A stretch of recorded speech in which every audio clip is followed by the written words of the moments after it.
అంబటి రాంబాబు గారు మాట్లాడింది ఖచ్చితంగా తప్పు, నేను యాక్సెప్ట్ చేయను.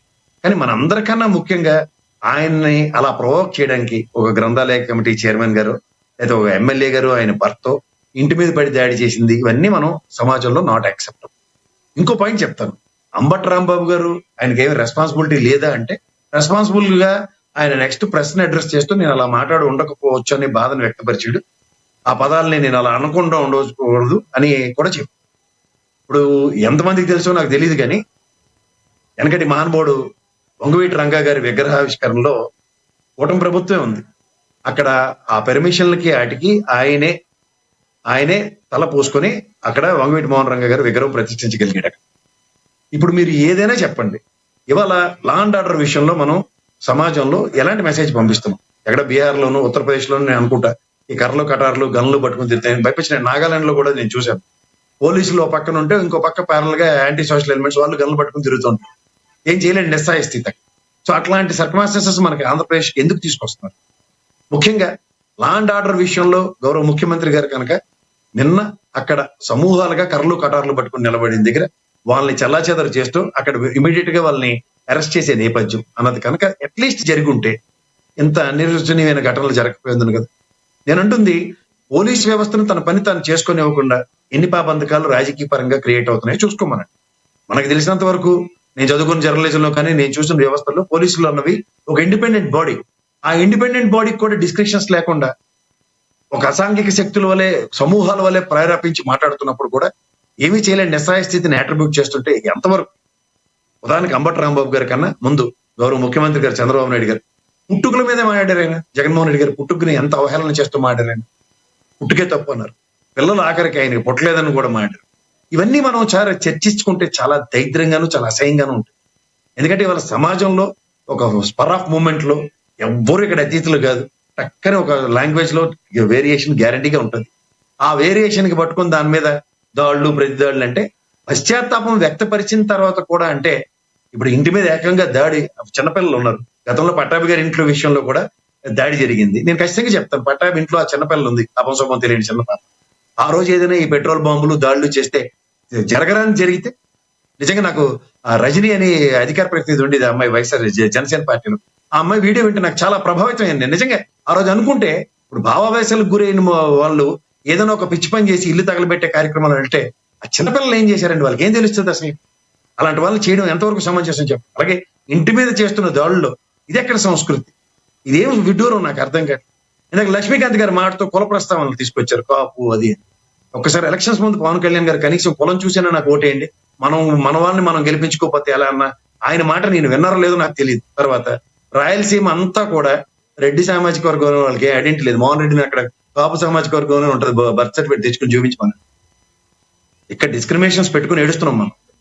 రాయలసీమలో ఉన్న రెడ్లు అందరూ కాపులే కాదనమనండి మోహన్ రెడ్డిని. ఏ మోహన్ రెడ్డి అన్నా నువ్వు కాపా కాదా? కాపులు మా ఏరియాలో మాట్లాడి కాపులు అంటారు. కాపోళ్ళు వీళ్ళు కాపోళ్ళు అంటారు, పక్కనుంటే వేరే కమ్యూనిటీ వాళ్ళు. ఇవన్నీ తర్వాత విషయం చేత సార్, మనం ఈ ప్యానల్లో ఉండి మనలాంటి వాళ్ళు కూడా కులాలు మతాలు మాట్లాడితే నేను ఇవాళ చెప్తున్నాను, ఖచ్చితంగా ఇన్ఫర్మేషన్ సార్, కొలవలు లక్ష్మీకాంత్ గారు తీసుకురాలి. రాంబాబు గారు ఒక డాక్టర్ ఈ రకంగా మాట్లాడింది నేనే అడిగా. ఆ డాక్టర్ ఆవిడే ఒక కాపు మహిళను అని ఆవిడ ఒక కులాన్ని గురించి మాట్లాడారు కాబట్టి ఏంటనే ఆయన అడిగా. నేను ఆయన డైరెక్ట్ గా తీసుకురాలేదు ఆయన కుల ప్రస్తావన. క్యాస్ట్ కన్నా మీరు దాన్ని సవరించకండి.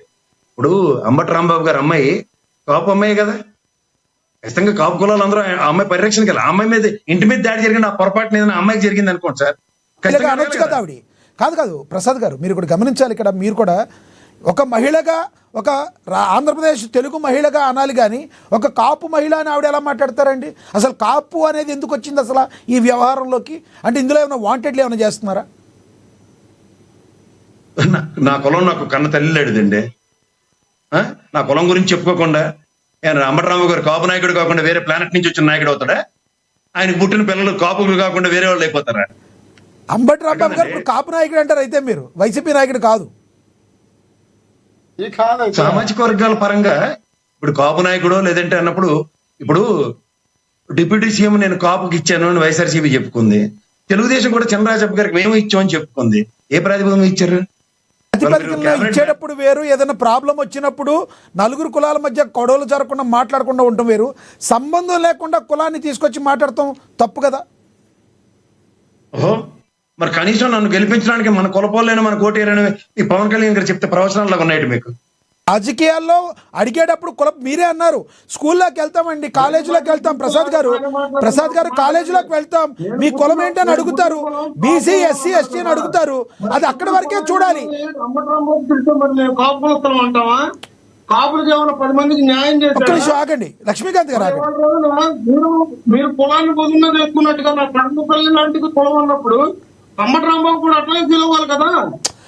లక్ష్మీకాంత్ గారు మీకు ఇస్తా ఒక్క నిమిషం. నాకు డిమార్క్ చేస్తారంటే కాపు కులాలంటే ఓన్లీ జనసేనలో ఉండాలి లేదా ప్రజారాజ్యంలో గతంలో ఉండాలని.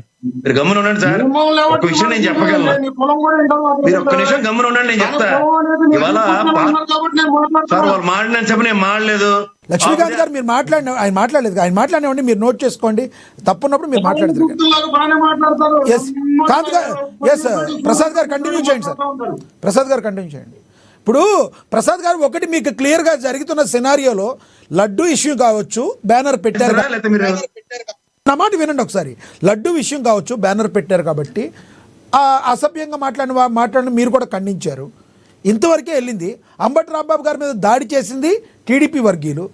ఇక్కడ అసలు కాపు కులం, ఇక్కడ వంగవీటి మోహన్ రంగా ఫోటోకి కాపు మహిళని మాట్లాడడానికి సంబంధం ఏంటిది? ఎక్కడో వాంటెడ్లీ మాట్లాడినట్టు మీకు అనిపించట్లేదా?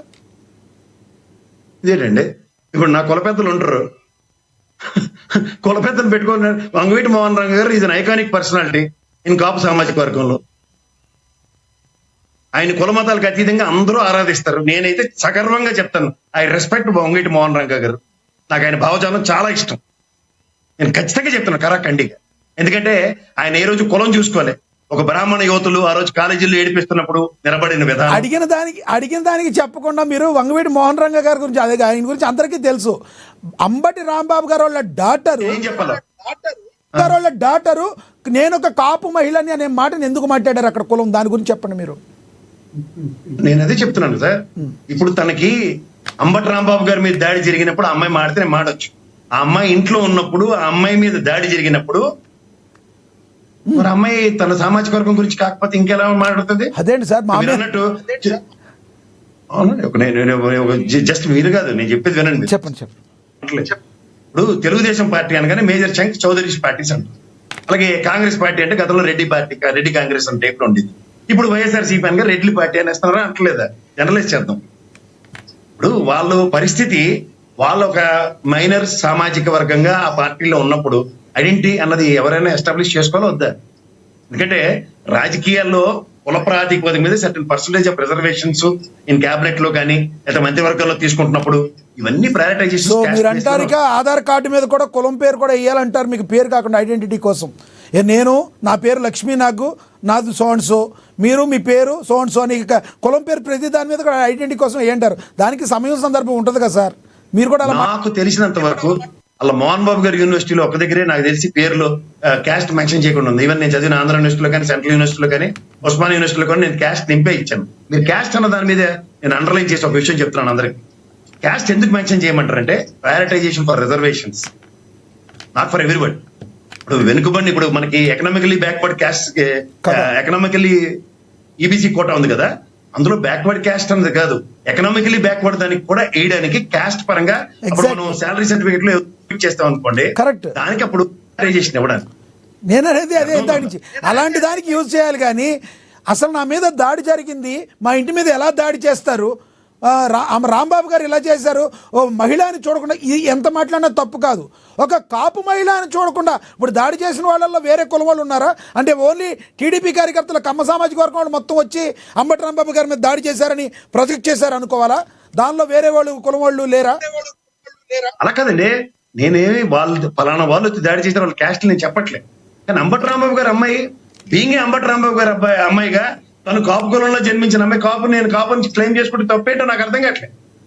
What's wrong in it? ఖచ్చితంగా చెప్తాను, ఎవరి క్యాస్ట్ తప్పలేదు సార్. మరే దాన్ని రెచ్చగొట్టేది ఉద్దేశం ఏముంది? ఒక నిమిషం క్లెయిమ్ చేసుకోవడంలో తప్పలేదు.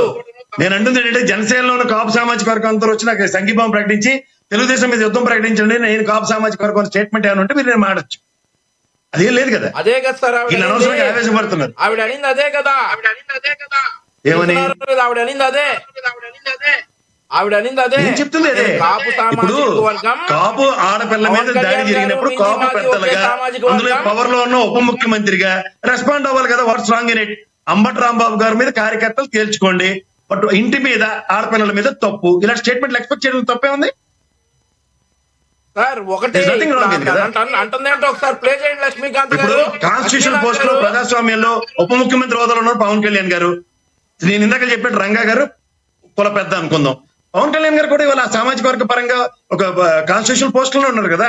ఆయన చెప్పవలసిన ఆయన లాంటి వ్యక్తి పిలిపించాడు అనుకోండి, కాపు మహిళ అయిన అంబటి రాంబాబు గారి పిల్లల మీద, అంబటి రాంబాబు గారి ఇంటి మీద ఇంత పెద్దది జరుగుతున్న ప్రసాద్ గారు, ఇంత పెద్దది జరుగుతుంటే మీరు ఎందుకయ్యా అబ్యూజింగ్ వర్డ్స్ మాట్లాడతారని ఎక్స్ వేదికగా కూడా స్పందించరు. ఆవిడ మాట్లాడితే మాత్రం పవన్ కళ్యాణ్ గారు స్పందించాలంటారు. మీరు ఒక మాట చెప్పండి, ఇంత జరుగుతున్నప్పుడు జగన్మోహన్ రెడ్డి గారు ఈ రకంగా మాట్లాడటం కరెక్ట్ కాదని ఒక మాట అంటే ఎంత హుందాగా ఉంటుంది ఆయనకి, కాదంటారా? సార్ ఒకటి చెప్తున్నాను, ఒక మైన్యూట్ పర్సంటేజ్ ఆఫ్ కమ్యూనిటీ ఉన్నప్పుడు ఒక దాడులు అలాంటప్పుడు వాళ్ళ సామాజిక వర్గంలో ఉన్న పెద్దలు, ఇప్పుడు ఉదాహరణకు ముద్రగడ పద్మనాభం గారు నిన్న రాజమండ్రికి వెళ్ళారు, ఒక కుల పెద్దగానే వెళ్ళాడు ఆయన. నేను ఖచ్చితంగా చెప్తాను.